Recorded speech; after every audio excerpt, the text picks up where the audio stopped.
శివలింగం వేడెక్కకూడదు కాబట్టి ధారాపాత్ర పెడతారు, అదే చంద్రబింబం.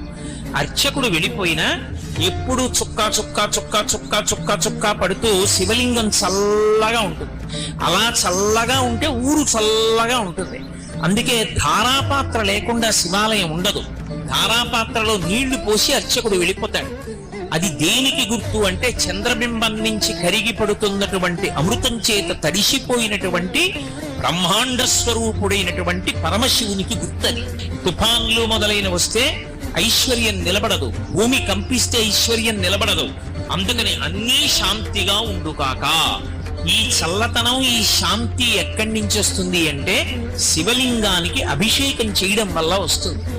ఆ శివలింగానికి చేసినటువంటి అభిషేకం వల్ల ఎలా లోకం చల్లబడుతోందన్నది శివలింగం యొక్క చల్లబడడం మీద ఆధారపడి ఉంటుంది.